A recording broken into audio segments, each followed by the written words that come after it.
What's going on, people? It's your boy, the Boxing Lowdown, and I'm back here with another Mythical Monday video. Now, as always, guys, don't forget to like, share, and subscribe. Feel free, as always, to drop a comment, and I'll happily get back to you. Now, let's get into it this week, man. This is a very intriguing matchup. I really like this one, and I want to get your opinions on it as well. Guillermo Rigondeaux against Prince Naseem Hamed. Prime for prime, who are you taking in this one? Fantastic fight it is, and it's really intriguing, as I said.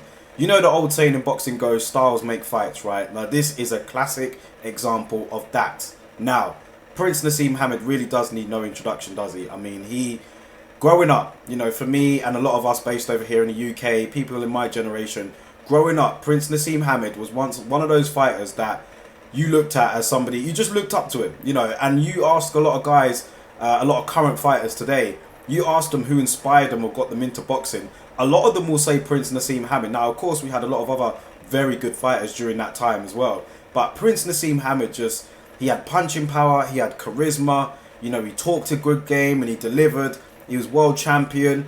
You know, the ring entrances that he did, it was just something to behold, man. It was like, he was fascinating to watch, and he was a great character outside of the ring as well. A lot of what he did in the ring was so unorthodox, you would not teach it to another fighter in the gym, right? Like, he would do things like have his hands down, bend at the waist, right in front of you, chin in the air. But he got away with it because fighters just could not deal with that unorthodox style that he had. And the punching power that he displayed, he was knocking everybody out, man. I mean, he was tremendous in his pomp, Prince Naseem Hamed. But the thing is with him is that we don't really know how great he could have been. It was really a career that was cut short in terms of what his potential was. But what he did during his time was just tremendous, man. And like I said, he became a world champion. He was one of the faces of UK boxing for a time. He was just tremendous, Prince Naseem Hamed.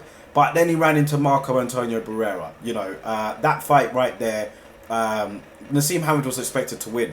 And a lot of people will talk about outside influences and, you know, what may have been going on in his life. But he was expected to win that and win that pretty well. He already had a great American debut against Kevin Kelly. One of the best fights that I can see, I can recall, right? It was just however many knockdowns it was in the space of a few rounds. It was tremendous, and it really launched Naseem Hamed on the world stage. The fight against Barrera was just supposed to be a continuation of that. Not any disrespect to Barrera, because obviously we saw what he went on to achieve, and he was obviously better than Kevin Kelly.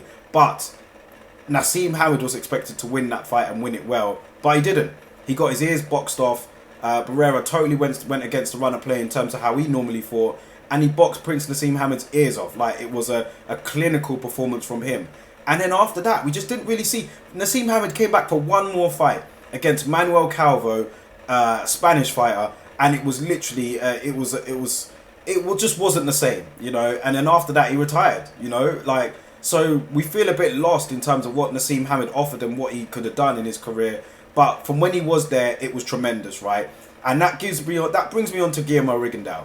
Now, Rigondeaux is one of those fighters where he has a tremendous story, man. His story is like, they're going to make a movie of it. They're going to make a book of it. The fact how he travelled over from Cuba, one of the greatest amateurs, you know, this sport has seen, you know, having to travel from Cuba to America to fight, and then not getting the fights, and then finally getting his breakthrough fight, and then, you know, the ups and downs of his career from then.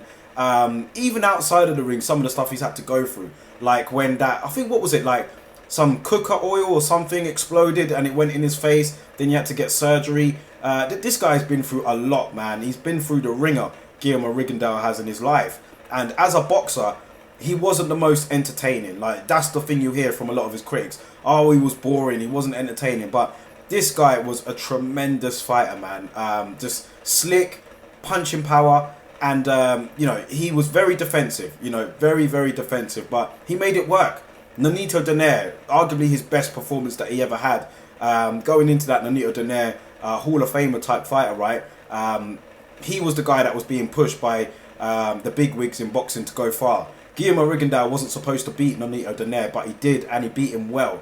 From then on, he became pretty much an avoided fighter until he fought Lomachenko, had to move up 2 weight divisions, or was it 3? To fight him. Then, you know, very disappointing in that fight, and then he ended up quitting. Guillermo Rigondeaux did, and since then his career's been up and down. But his style, like the way how he fought, he was very slick. He didn't have the most power, but he did have some power in those punches. Ask Jazza Dickens what happened about his punching power, right? But Guillermo Rigondeaux, yeah, not everybody took to his style, but he was slick and he could box. And he, like I said, tremendous amateur career. So you put him and Prince NASEEM Hamed together, a tremendous slick boxer, very defensive. Might not be easy on the eye at times, but, you know, very, very good at his craft and what he does. You know, those Cubans come from a totally different school of boxing, right? Going up against an unorthodox fighter in NASEEM Hamed. This could really go two ways. It would either be Prince NASEEM Hamed by knockout or Guillermo Rigondeaux on points. It's one of them. You know, take it how you want. This would have happened at 122, by the way, 122, 126. But how do you decide who wins this? Do you favour Guillermo Rigondeaux in this fight, where he would just use his ability and his slickness and defensive work to frustrate Hamed? We've seen Prince NASEEM Hamed get outboxed by Barrera. Guillermo Rigondeaux, in terms of boxing ability and the way how he fights, his defensive work, would have been frustrating for Naz. I could see him easily build up a points lead against Prince NASEEM Hamed. And he is a bit taller than Prince NASEEM as well, I think. But NASEEM Hamed had that power, man. And he could be down like on the cards and he could land. Guillermo Rigondeaux's been down on the canvas a few times himself. So has Prince NASEEM. But you get the feeling if Naz landed, he could have took Rigondeaux out. So it's really, what do you prefer here? Like, do you think Naz would have landed? Or do you think Rigondeaux would have boxed his way to a decision win? I've seen some takes on this on forums, and, you know, I've seen what they've had to say about it. And it really is split. I've seen people say Rigondeaux wins this easily on points. Then I've seen other people say, what you want about Naz wins this on point, when Naz knocks him out. So how do you see it, man? I want to get your opinion on this. Let me know your thoughts about it in the comment section below, man. It really is one way or the other for this one. But let me know your thoughts on it. How does this one go? Does Guillermo Rigondeaux box Prince NASEEM Hamed's ears off? Does he frustrate him and get a points victory? Or does Prince NASEEM Hamed find something and land on Rigondeaux and knock him out? Let me know your thoughts about it in the comment section below, guys, and I'll catch you on the next video.